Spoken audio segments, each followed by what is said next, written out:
If you've never been in a relationship, there's something I need you to understand. You're not behind, you're not broken, and you're definitely not missing some secret knowledge. Actually, you might have an advantage you don't realize yet. The people who seem naturally good at relationships, they're not relationship experts. They just got lucky with compatible communication styles, or they learned through painful trial and error. Here's the thing about trial and error. Most of those trials leave scars, and most of those errors become bad habits. You know what's funny? We spend more time researching which phone to buy than learning how to communicate in relationships. We'll read dozens of reviews before choosing a restaurant, but expect to navigate human emotions by instinct alone. Your relationship inexperience isn't a character flaw, it's a clean slate. While others are unlearning bad patterns, you get to build good ones from the beginning. You haven't picked up dysfunctional communication habits, normalized red flags, or lowered your standards just to avoid being alone. You're not behind in love, you're ahead in self-knowledge. Chapter 1. Debunking the natural at relationships myth. People aren't naturally good at relationships. They're just good at hiding that they're figuring it out too. This might be the most liberating thing you hear today. We treat relationship skills like they should be intuitive. But we'd never expect someone to be good at driving without lessons. Yet somehow we think emotional intelligence should just happen naturally. Most people stumble through relationships making the same mistakes over and over. They confuse passion with compatibility, drama with depth, and intensity with intimacy. Then they wonder why their relationships keep following the same patterns. Everyone becomes a relationship expert the moment their friends start dating. "Oh, you should definitely text her back," they say, while their own love life is a series of questionable decisions. Those people who seem naturally gifted, they usually just had better examples growing up, or they've read more about emotional intelligence, or they've been to therapy. In other words, they learned the skills. You can learn those same skills without making all the painful mistakes first. Your fresh start is actually a competitive advantage. Chapter 2. Why movies ruined your relationship expectations. Your relationship blueprint came from people who get paid to create drama.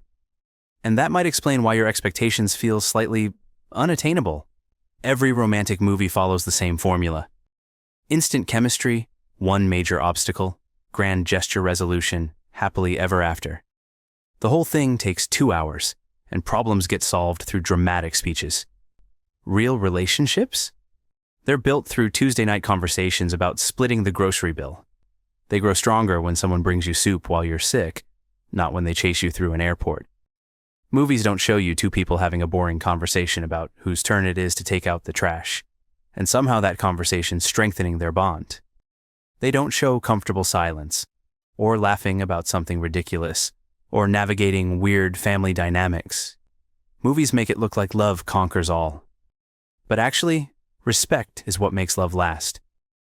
And respect is built through consistent, small actions, not dramatic demonstrations. Real love is a slow build, not a lightning strike. And that makes it infinitely more satisfying. Chapter 3. The communication skills no one taught you. We expect people to be mind readers, then get mad when they guess wrong. Let's talk about the communication skills that never made it into any curriculum. Communication in relationships isn't about being right. It's about being understood. Those are two completely different goals. The magic formula? Say what you mean what you say, and don't say, "it mean." Say what you mean sounds obvious, but most of us expect our partner to decode hints. Instead of saying, "I feel left out when you make plans without including me," we say, "Fine, go have fun," and wonder why they don't understand. Spoiler alert, they're not mind readers. Mean what you say is about following through. Don't threaten consequences you won't enforce, and don't make promises you won't keep. Don't say it mean is where most relationships break down. Focus on the behavior, not the person. When you interrupt me, I feel unheard, lands completely differently than you never listen. Listen to understand, not to respond. That one shift will improve every relationship in your life. Chapter 4. How to fight without breaking up. Healthy couples don't avoid conflict. They're just better at having it. This might be the most important relationship skill you never learned. Most fights aren't actually about the thing you're fighting about.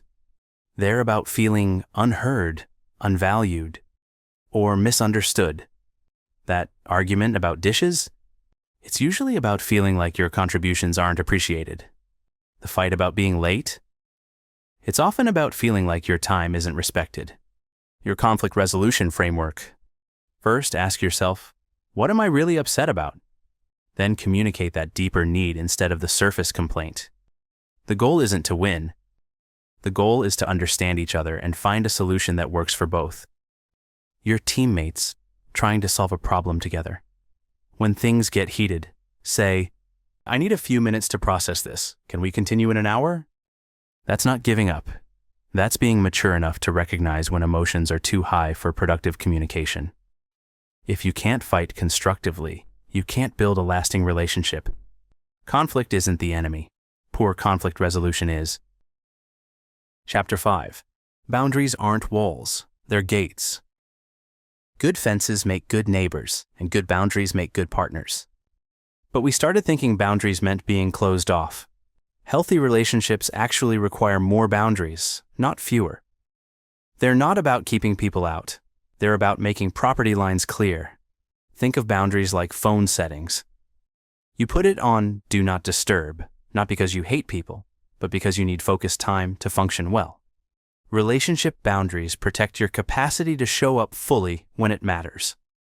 Good boundaries in practice. I need an hour after work to decompress before we talk about our days. I'm not comfortable with you going through my phone, but I'm happy to share anything you're curious about. Clear boundaries actually create more trust, not less.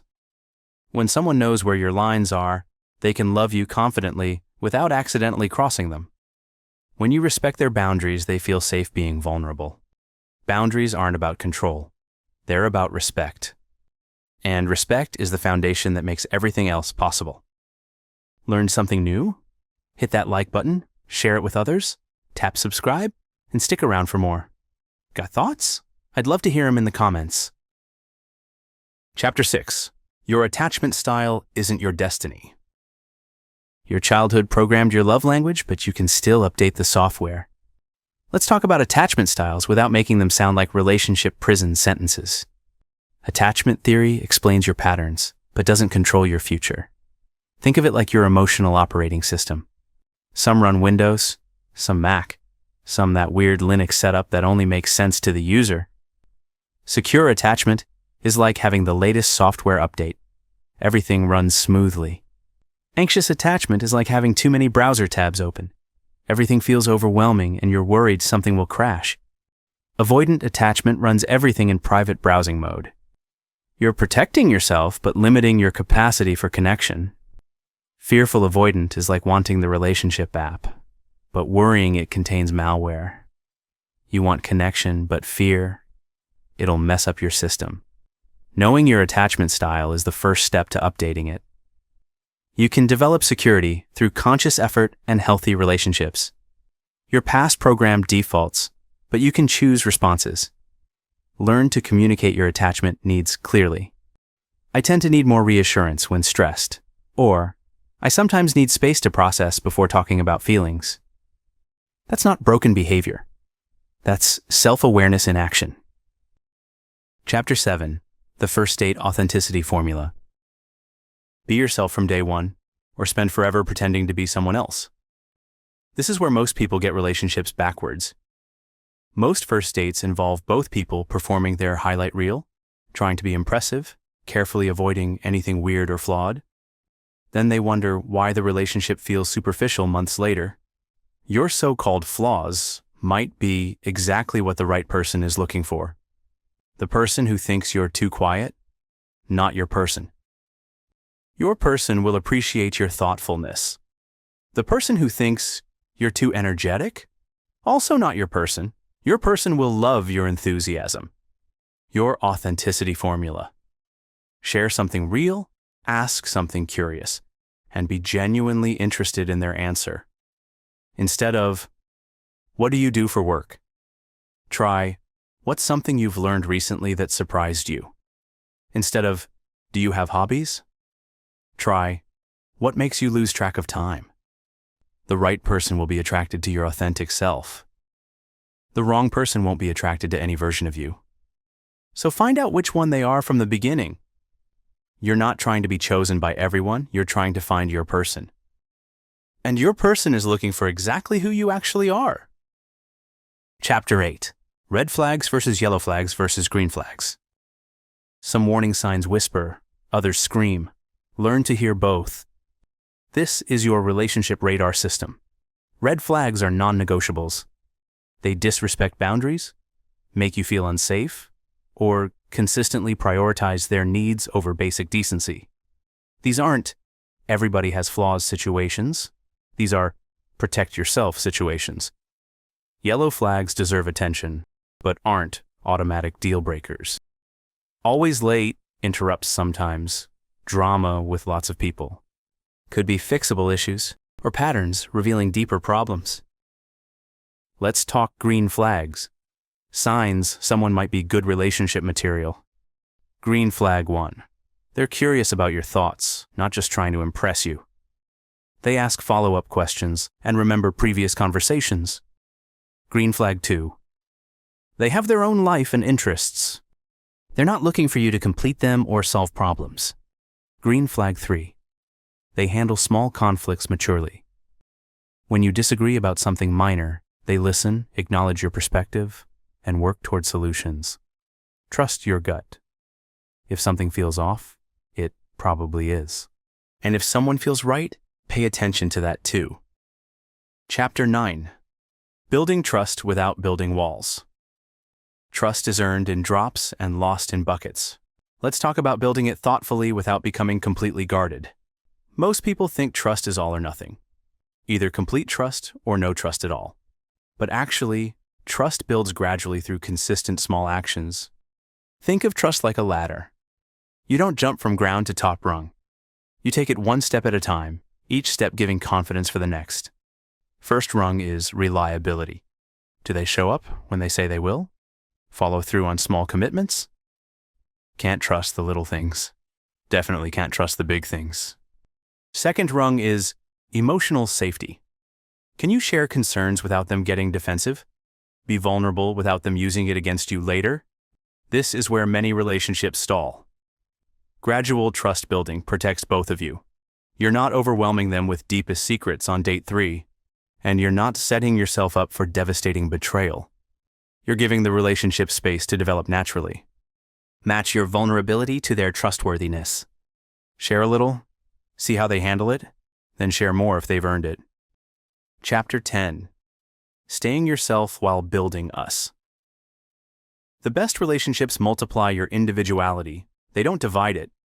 This is the difference between healthy love and codependency.